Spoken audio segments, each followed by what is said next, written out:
Hi hello ನಮಸ್ತೆ ವೀಕ್ಷಕರೇ, ನಾನು ನಿಮ್ಮ ಪ್ರೀತಿಯ ಚರಣ್ ಮಾತಾಡ್ತಾ ಇದ್ದೀನಿ. ಇವತ್ತಿನ ವಿಷಯ ಏನಪ್ಪ ಅಂತ ಅಂದರೆ, ಇದು ಎಲ್ಲ ಯೂಟ್ಯೂಬರ್ಸ್ಗಳಿಗೂ ಹಾಗೆ ಎಲ್ಲ ಇನ್ಸ್ಟಾಗ್ರಾಮ ಪೇಜಸ್ಗಳಿಗೂ ಏನಪ್ಪ ವಿಷಯ ಅಂತ ಅಂದರೆ, ಸ್ಪೆಷಲಿ ಯಾವ ಯೂಟ್ಯೂಬರ್ಸ್ಗಳಿಗೆ ಅಂತ ಅಂದರೆ, ಈಗಾಗಲೇ ಮಹಾಕುಂಭಮೇಳಕ್ಕೆ ಹೊರಟಿರೋ ಅಂಥವ್ರು ಮತ್ತು ಈಗಾಗಲೇ ಅಲ್ಲಿರೋವಂಥವ್ರಿಗೆ ಒಂದು ಮನವಿ ಇದೆ ನನ್ನ ಕಡೆಯಿಂದ. ಏನಪ್ಪ ಅಂತಂದರೆ, ಮಹಾಕುಂಭಮೇಳದಲ್ಲಿ ಈ ಲಕ್ಷಾಂತರ ಅಘೋರಿಗಳು, ಸನ್ಯಾಸಿಗಳು ಮತ್ತು ದೀಕ್ಷೆ ತಗೊಂಡಿರೋ ನಾಗ ಸಾಧುಗಳು, ಹಾಗೆ ಕಪಾಲರು, ಇನ್ನು ಅನೇಕ ಜನರು ಬಂದಿರ್ತಾರೆ. ಅವರೆಲ್ಲ ತಮ್ಮ ಜೀವನ ಮತ್ತು ಜೀವನಾನ ಎಲ್ಲ ಪ್ರತಿಯೊಂದೂ ತ್ಯಾಗ ಮಾಡಿಬಿಟ್ಟು ಲೋಕ ಕಲ್ಯಾಣಕ್ಕೋಸ್ಕರ ಹೊಡೆದಾಡ್ತಾ ಇರ್ತಾರೆ. ಸೊ ಅವರು ಎಷ್ಟೋ ವರ್ಷಕ್ಕೊಂದ್ಸತಿ ಒಂದು ಸ್ಥಳಕ್ಕೆ ಬಂದು ಒಂದು ಸ್ನಾನ ಮಾಡೋ ಮೂಲಕ ತಮ್ಮ ಇದನ್ನ ಇದು ಮಾಡ್ತಾರೆ. ಆದರೆ ನೀವು ಅಂಥ ಟೈಮಲ್ಲಿ ನಾವೆಲ್ಲ ಹೋಗ್ಬಿಟ್ಟು ಅವರಿಗೆ ಮೈಕ್ ಹಿಡಿಯೋದಾಗ್ಲಿ ಅಥವಾ ಬೇಡದೇ ಇರೋ ಕ್ವಶನ್ಗಳನ್ನ ಕೇಳೋದಾಗ್ಲಿ, ಈ ಥರ ಮಾಡೋದು ತಪ್ಪು.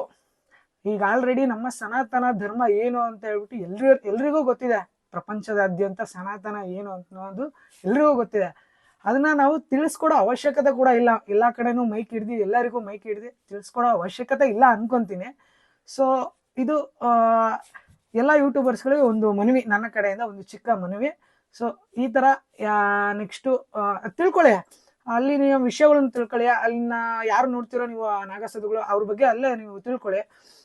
ನಿಮ್ಮದೇ ಆದಂತಹ ವಿಶಿಷ್ಟವಾಗಿ ನೀವೇ ವಿವರಿಸಿ ಅದನ್ನ ಹೇಗೆ ಏನು ಎತ್ತ ಅಂತ ಹೇಳಿ. ಬಟ್ ಆದರೆ ಅವರಿಗೆ ಹೋಗಿ ಮೈಕ್ ಇಟ್ಟು ಕ್ವಶನ್ಗಳನ್ನೆಲ್ಲ ಕೇಳೋದು ತಪ್ಪು ಅಂತ ಹೇಳಿ ನನ್ನ ಕಡೆಯಿಂದ ನನಗೆ ಅನ್ಸಿದ್ದು ನಾನು ಹೇಳಿದ್ದೀನಿ. ಸೊ ಇದನ್ನ ಎಲ್ಲ ಯೂಟ್ಯೂಬರ್ಸ್ಗಳಿಗೂ ಹಾಗೆ ಇನ್ಸ್ಟಾಗ್ರಾಮ್ ಪೇಜಸ್ಗಳಿಗೂ ತಲುಪಿಸೋ ಜವಾಬ್ದಾರಿ ನಿಮ್ಮದು.